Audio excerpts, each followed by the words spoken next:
오늘 우리에게 주시는 말씀입니다. 빌립보서 2장 5절에서 8절 말씀. 신약성경 319쪽입니다. 5절에서 8절 말씀 우리 같이 한 목소리로 읽도록 하겠습니다.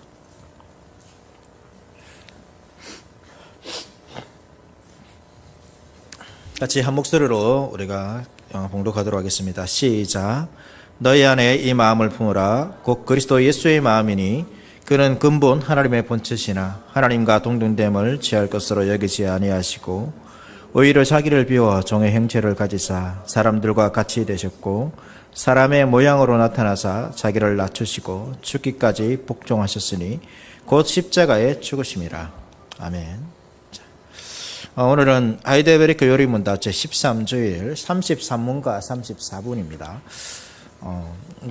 계속해서 이제 하이델베르크 요리문답에서 사도신경 부분을 살펴보고 있고, 사도신경은 총 3부분으로 되어 있다라고 말씀드렸습니다. 성부 하나님에 관한 그런 내용과 성자 하나님, 예수님이죠. 예수님에 관한 내용, 성령 하나님에 관한 내용입니다.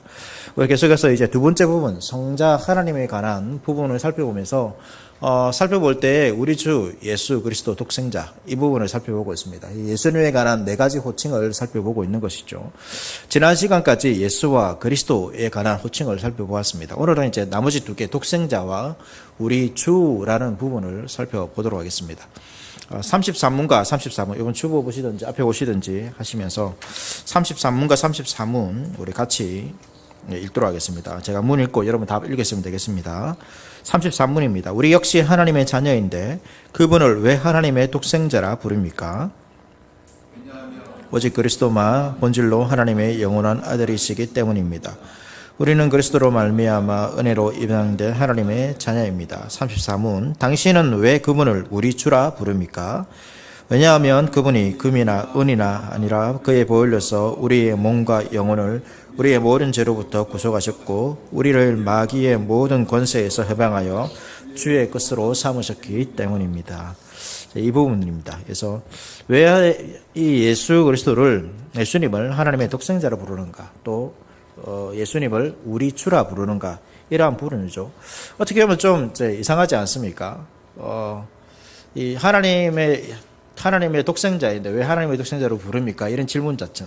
예수님께서 우리 주님이시죠. 주님이신데 왜 예수님을 우리 주님으로 부릅니까? 라고 이렇게 질문하는 것 자체가 어떻게 보면 이상합니다. 우리 입장에서는 그렇지 않습니까? 그래서 이것을 왜 질문하는지 그러한 이유들을 살펴볼 필요가 있습니다. 그래서 이 두 질문은 우리의 자녀됨과 그리스도의 자녀됨에 관한 이 두 문답이 다 어떤 자녀됨에 관한, 우리가 하나님의 자녀이고 그리스도가 하나님의 자녀인데 여기에 어떤 차이가 있느냐, 그러한 관한 질문이죠. 다르게 하면 이렇습니다. 우리나 예수님이나 다 하나님의 자녀인데 왜 예수님을 독생자라 부르는가? 한번 띄우시죠. 질문들 2가지 질문 있습니까? 정리하면, 다시 질문하면 이런 것입니다. 그러니까 우리도 하나님의 자녀, 우리나 예수님이 다 하나님의 자녀죠. 그렇지 않습니까? 그러면 예수님을 독생자라 부르는 게 여러분 맞습니까, 말이? 독생자, 외아들, 이 말은 하나밖에 없다는 거잖아요. 그 자녀가. 근데 우리도 자녀고 예수님도 자녀입니다. 그러면 최소 2명 이상, 이 중에서 1명만 하나님의 자녀 하더라도 최소 2명 이상인데, 이 예수님을 독생자로 부르는 게 어떻게 보면 이 논리적으로 안 맞습니다. 그렇지 않습니까? 또 예수님을 우리가 우리 주라 부릅니다. 그러니까 우리가 하나님의 자녀고 예수님도 하나님의 자녀입니다. 그러면 예수님과 우리는 어떤 관계입니까? 형제 자매겠죠. 그래서 우리는 예수님을 우리 주라 부르는 게 아니라 형, 오빠, 이렇게 불러야 되지 않습니까? 이게 좀 가족 관계에서 맞잖아요. 그런데 우리가 이 예수님을 이렇게 부르지 않고 주님이라고 부릅니다.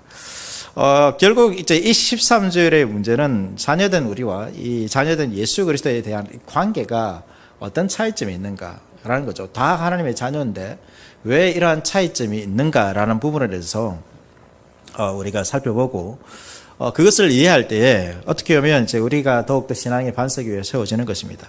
별거 아닌 것 같죠. 어떻게 보면 좀 너무 지엽적인 것 같기도 한데 그렇지 않다는 것입니다. 이 그리스도에 대해서 우리가 조금 별거 아닌 것처럼 보여도 이 별거 아닌 것을 더욱더 구체적으로 알고 또 더 많이 알게 될 때에 우리의 신앙이 더욱더 굳건한 반석에 세워진다는 것을 기억할 필요가 있습니다. 이런 일들이, 신앙생활이 우리가 하나님을 알아가는 것이고, 어떻게 보면 성경, 해마다 일독하시는 분들이 있습니다. 우리가 보통 책을 한번 읽으면, 좋은 책은 여러 번 읽기도 하겠지만, 해마다 계속해서 반복해서 여러분 성경만큼 반복해서 읽으려고 노력하는 책도 없습니다. 성경에 방대하기 때문에 그럴 수도 있겠지만, 그러나 알았던 내용이라 할지라도 다시금 우리가 읽게 될 때, 그것이 이전보다 아는 것이 조금 더 추가되지만, 그런 것이 어떻게 되는 것이죠. 우리의 신앙생활에 굳건한 반석이 된다는 것이, 반석이 되기 때문에 우리가 해마다 또 성경을 읽는 이유 중에 하나겠죠. 오늘은 이제 이 차이점들을 보는 것이죠. 독생자, 말씀드린 것처럼 이 다른 표현은 외아들, 이런 표현을 쓰지 않습니까? 외아들입니다. 하나밖에 없다는 것이죠. 근데 성경은 우리를 향해서도 이제 하나님의 자녀다라고 말합니다. 그러니까 우리가 하나님의 자녀라면 하나님은 그 자녀가 얼마나 되는 것입니까? 엄청나게 많죠. 정말로 굉장히 많은 수의 자녀가 있습니다. 그런데도 사도신경은 우리가 예수 그리스도를 고백할 때 그분은 독생자 우리 주 예수 그리스도라고 고백하고 있습니다. 그래서 이 고백은 사도신경 단순히 이 고백, 독생자라는 이 고백, 이 문구를 붙이면 그 하나님의 아들은 누구밖에 없는 것이죠. 예수님밖에 없습니다. 그럼 우리는 뭡니까? 하나님이, 그러니까 이게 서로 상충되는 거죠. 두 장이 서로 이제 상충되는 것처럼 보입니다. 성경은 왜 이제 하나님의 백성이 우리들을 향해서도 자녀라고 부르고 예수님을 향하여서도 자녀라고 부르기도 하지만 왜 독자라고 부르는지 그 이유를 우리가 살펴보는 거죠. 왜 그럴까라는 것입니다. 33문 답에서는 그 질문에 대한 답이 그리스도만이 하나님의 영원한 아들이시고 우리는 그리스도로 인해서 은혜로 입양된 하나님의 자녀들이다라고 말하고 있습니다. 대답합니다.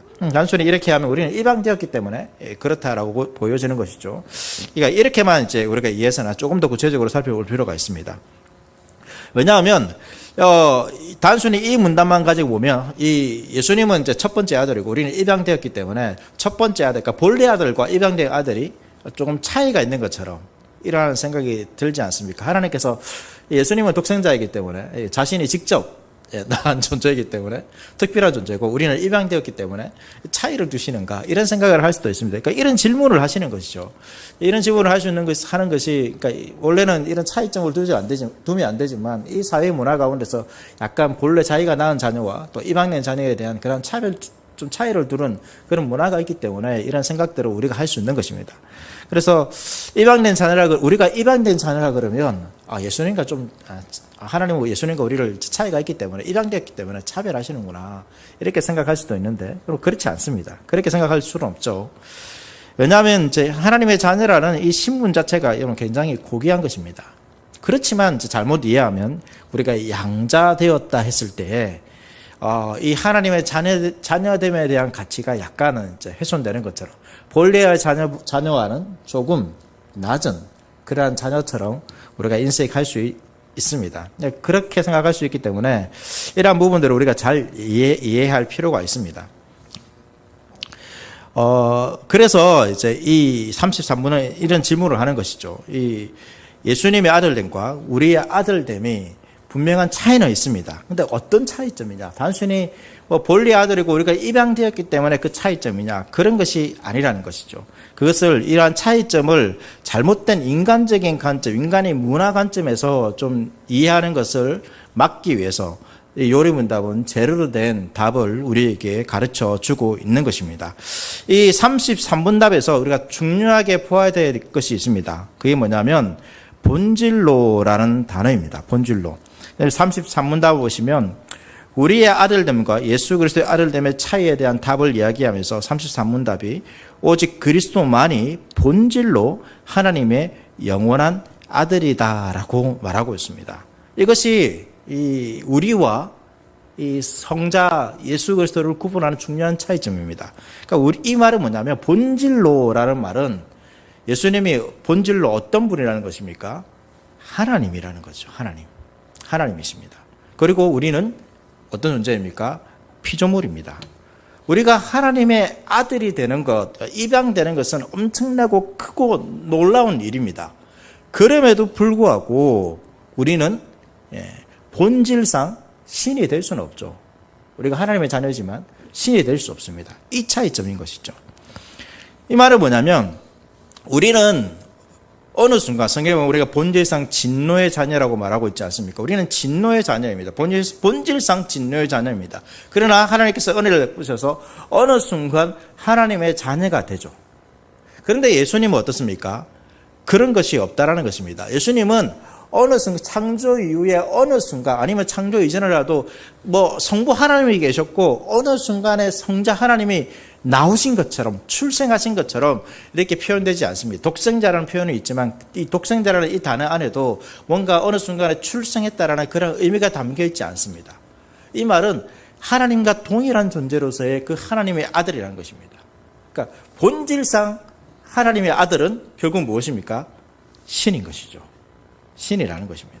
그것을 지금 이야기해 주고 있습니다.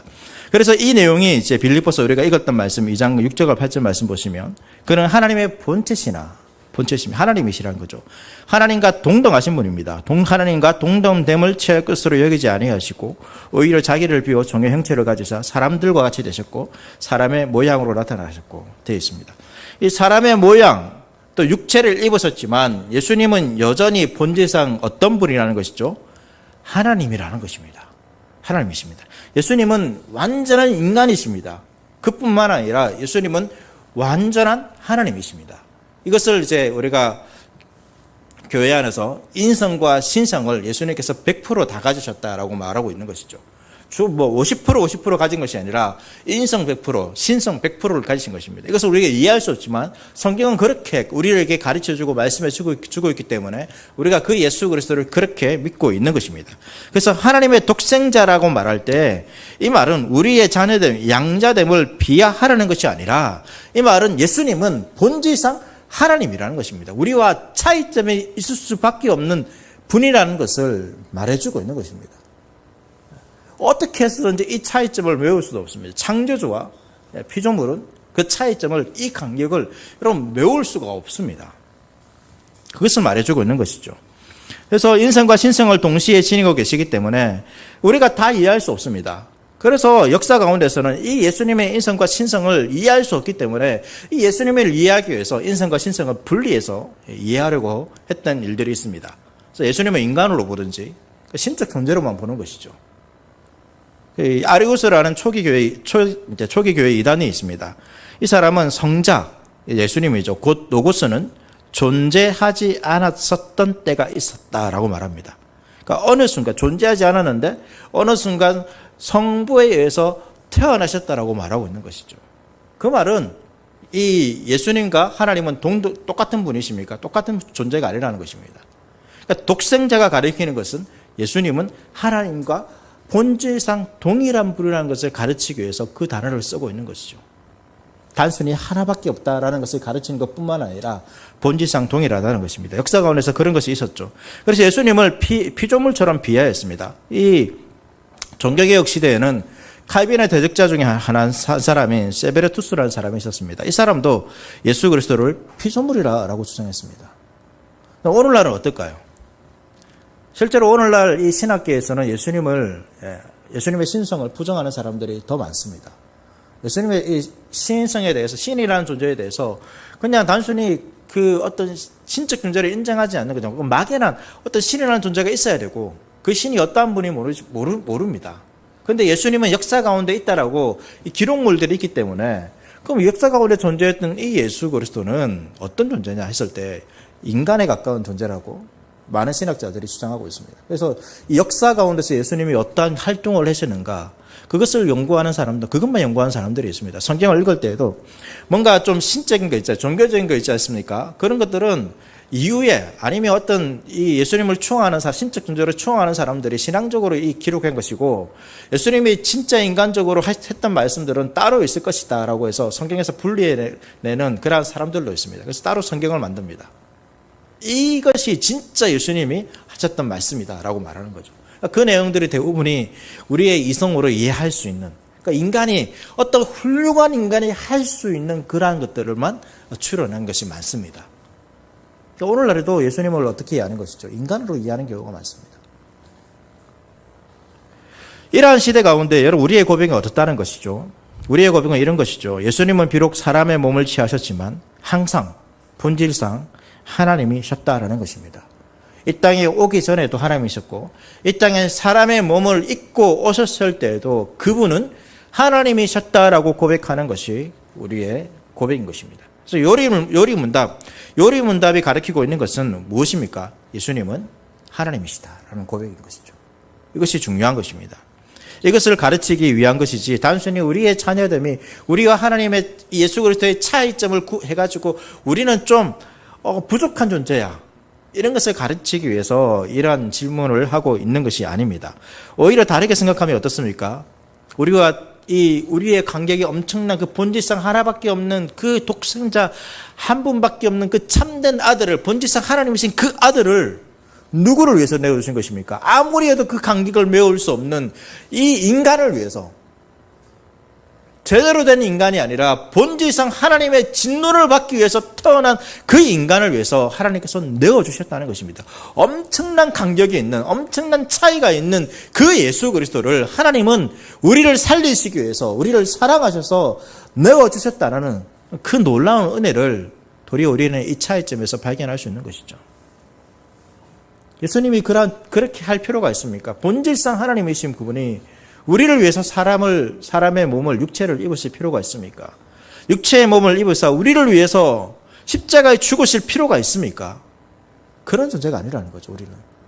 그런데도 하나님께서는 그 하나밖에 없는 독생자 예수 그리스도를 이 땅에 보내셔서 사람의 몸을 입게 하셨고, 우리를 위해서 죽게 하셨고, 우리를 구원하셨고, 우리를 하나님의 자녀로 삼아주셨습니다. 이 차이점을 알 때 도리어 우리는 하나님의 은혜를 더 크게 아는 것이죠. 이 간격만큼 하나님의 사랑인 것입니다. 하나님의 은혜인 것입니다. 우리가 하나님의 아들이라 불리는 것 그 자체, 이 자체가 놀라운 은혜라는 것을 우리는 알 수 있는 것이죠. 두 번째 질문입니다. 두 번째 질문도 비슷합니다. 말씀드린 것처럼 우리도 하나님의 아들이고 예수님도 하나님의 아들이라면 예수님을 왜 우리 주라고 부르는가? 왜 형, 오빠, 이 가족 간에 부르는 그런 호칭으로 우리가 부르지 않는가라는 거죠. 실제로 예수님께서도 우리를 어떻게 부르셨습니까? 형제, 친구라고 부르는 그런 성경도 구절도 있습니다. 히브리서 2장 11절과 요한복음 15장 16절 말씀 보시면 거룩하게 하시는 이와 거룩하게 함을 입은 자들이 다 한 근원에서 난지라.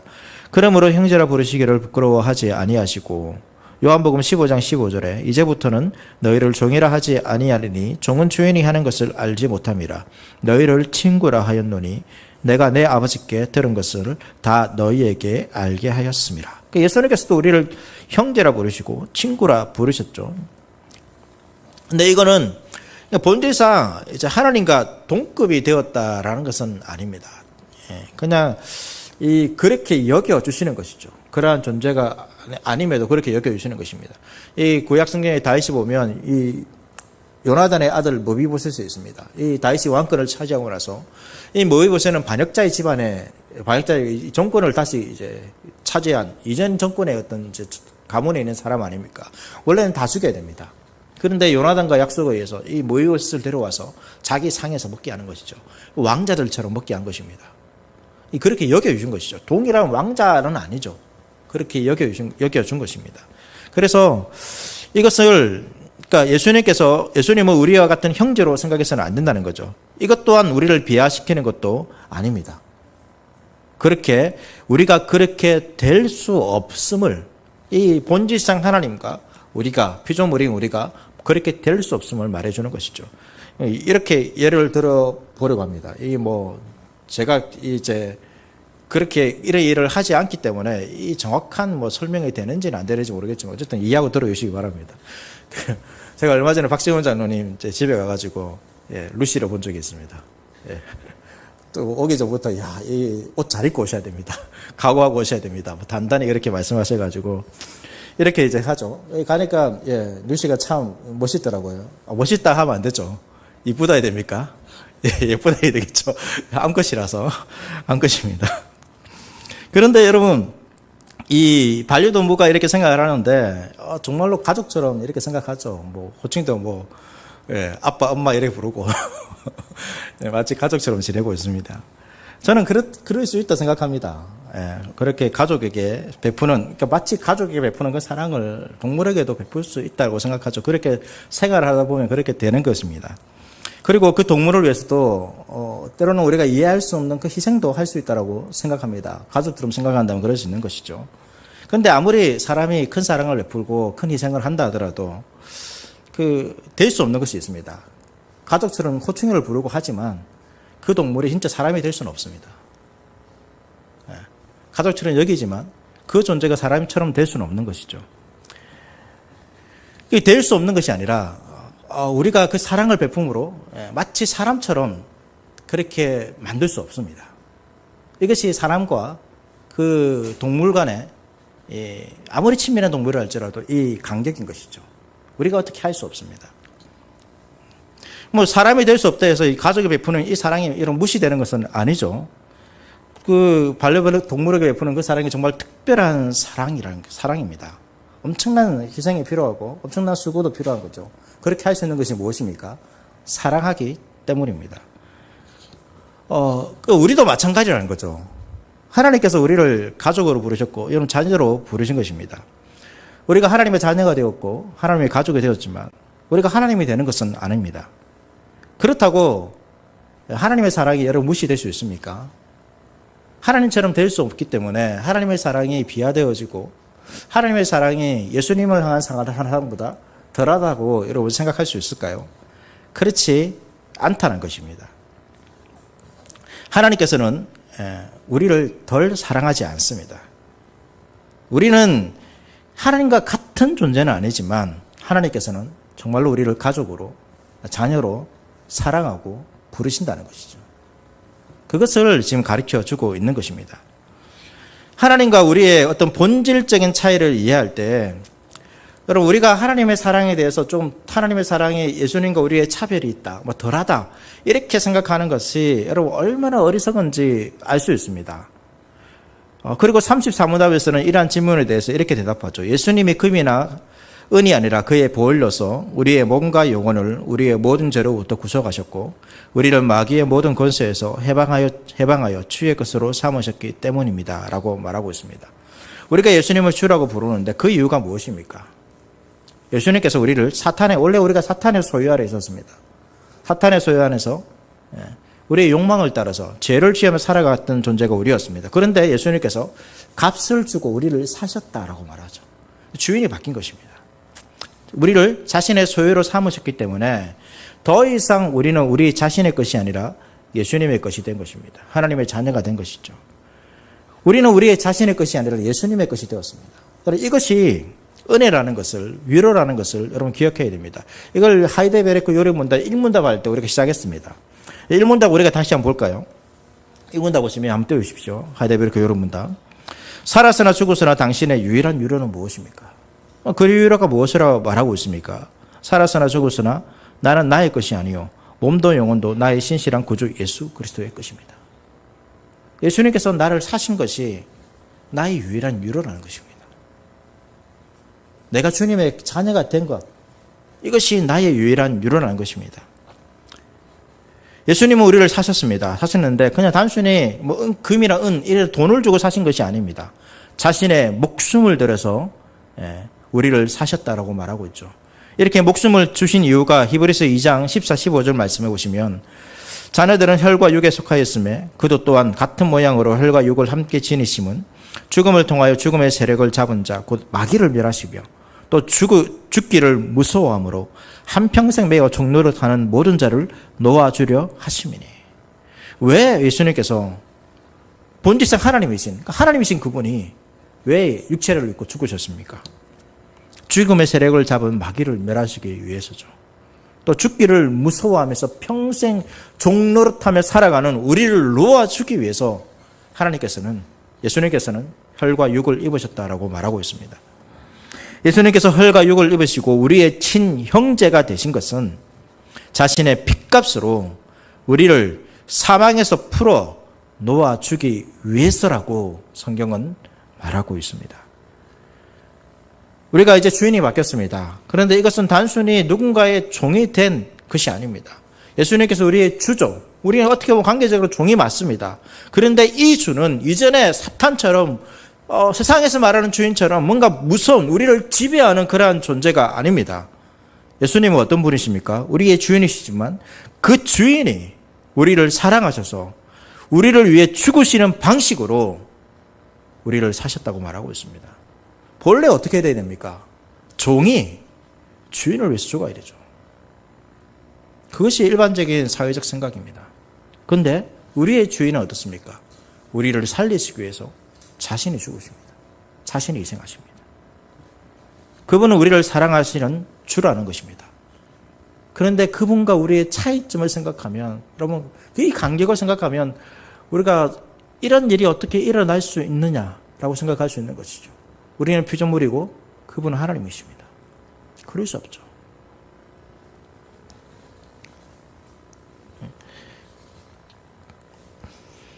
잠시 또 누시 얘기를 한 번 더 하면 이렇습니다.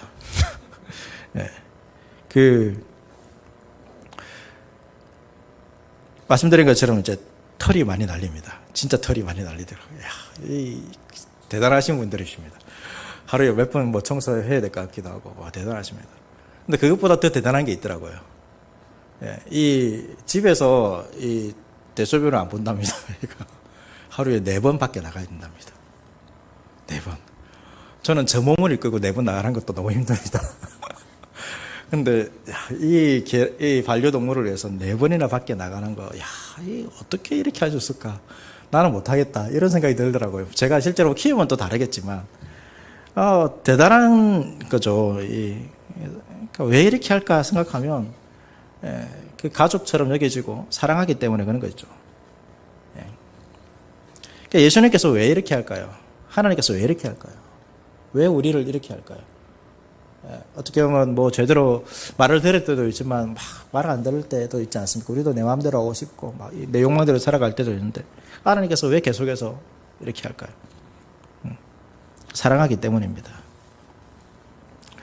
여러분 이 하나님의 사랑을 우리가 잘 알아야 됩니다. 이 예수님의 사랑은 여러분 우리가 누군가를 사랑하지만 인간이 무언가 베푸는 그 사랑과는 비교할 수 없는 엄청난 사랑이죠. 이 존재의 어떤 격이라 해야 됩니까? 이것이 너무 차이납니다.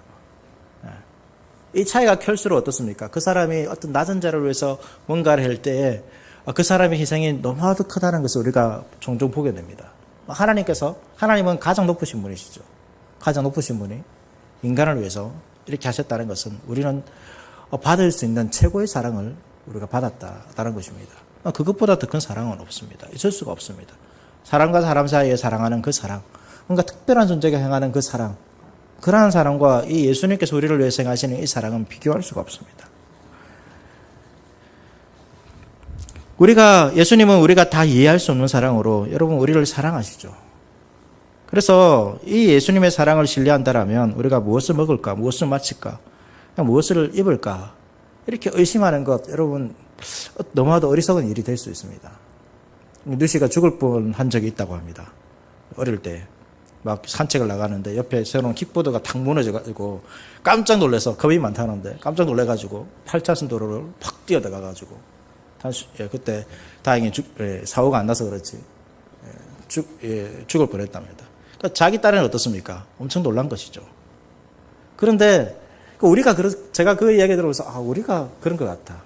그러니까 붙들고 있지 않습니까? 하나님 우리가 붙들고 있습니다. 그런데 우리는 어떻습니까? 우리에게 일어난 일 때문에 깜짝 놀래가지고 여기 있으면 안 되겠다. 막 다른 데 가는 거죠. 내가 생각해가지고 막 안전한 데로 막 뛰어갑니다. 그런데 거기가 어떤 곳입니까? 안전한 곳이 아니죠. 가장 안전한 곳은 어디입니까? 비록 내가 있는 곳에 어떤 내가 이해할 수 없는 무서운 일들이 일어났다 할지라도 주인이 나를 붙들고 있는 그 자리가 가장 안전한 것입니다. 그것이 하나님께서 우리에게 행하시는 일입니다. 하나님께서 우리를 그렇게 사랑하셨습니다. 하나님께서 예수 그리스도를 내어주시기까지 우리가 정말로 독생자이시고 정말 우리가 비교할 수 없는 본질상 하나님이신 그분을 우리를 위해서 내어주셨습니다. 우리를 위해서 내어주신 그 하나님께서 우리를 붙들고 있습니다. 아직 죄가 있기 때문에 하나님께서 붙들고 계시지만 이 세상에 여러 가지 난리가 일어날 수 있습니다. 우리가 이해할 수 없고 그것이 우리를 두렵게 할 수도 있습니다. 그런데 그럴 때 가장 안전한 곳은 어디입니까? 내가 생각해가지고 지금 이 문제가 일어나는 이 장소를 벗어나는 것이 가장 안전한 것이 아니라 주님께서 나를 붙들고 있는 그 자리가 가장 안전한 것입니다. 우리의 생각과 우리의 판단이 아니라 우리를 이렇게까지 본질상 독생자이신 그 하나님의 아들 예수 그리스도를 내어주기까지 우리를 사랑하신 여러분 그 하나님의 사랑을 믿고 신뢰하고 그분께 거하시길 바랍니다. 오늘 요리 문답을 통해서 우리가 배우는 것은 예수님과 우리의 차이점입니다. 우리가 차이점을 배우지만 이것을 차별이라고 우리가 생각하지 않습니다. 도리어 이 차이점을 알면 알수록 이것이 더 큰 은혜라는 것을 알 수 있습니다. 우리의 생각으로 메울 수 없는 이런 그 차이를 우리는 메울 수 없죠. 그런데 하나님께서 예수 그리스도를 통하여서 메우셨습니다. 저 하늘에서 본질상 하나님이신 그분께서 우리가 동일한 사람이 되셨죠. 그리고 우리를 위해서 죽으셨습니다. 우리가 상상할 수 없는 그 간격을 하나님께서는 메우셨습니다. 본질상 진노의 자녀인 우리를 위해서 본질상 하나님의 아들이신 예수님께서 육신을 입고 이 땅에 오셔서 죽으심으로 우리를 하나님의 자녀로 입양하셨습니다. 입양되었지만 여러분 사랑으로 차별하지 않으십니다. 도리어 그 아들 하나밖에 없는 그 아들을 죽기까지 우리를 사랑하십니다. 우리를 사랑하시는 분이 하나님이십니다. 이 엄청난 간격을 메우신 그 하나님의 사랑을 우리는 기억해야 하는 것입니다. 바울은 이렇게 기도하고 있습니다. 에베소서 3장 17절과 19절 말씀 보시면 너희가 사랑 가운데서 뿌리가 박히고 터가 굳어져서 능히 모든 성도와 함께 지식에 넘치는 그리스도의 사랑을 알고 그 너비와 길이와 높이와 깊이가 어떠함을 깨달아 하나님의 모든 충만하신 것으로 너희에게 충만하게 하시기를 구하노라. 하나님의 사랑을 깨닫는 자가 어떤 자입니까? 하나님으로 충만한 자입니다. 성령으로 충만한 자입니다. 살았으나 죽었으나 유일한 위로가 되시는 예수 그리스도께로 오십시오. 자신의 핏값으로 우리를 구속하신 예수 그리스도께 나의 몸도 영혼도 당신의 것입니다. 이렇게 고백하며 살아갈 수 있는 이 엄청난 간격을 메우시고 우리를 사랑하신 그 하나님의 사랑 안에 거하는 저와 여러분 될 수 있기를 바라겠습니다.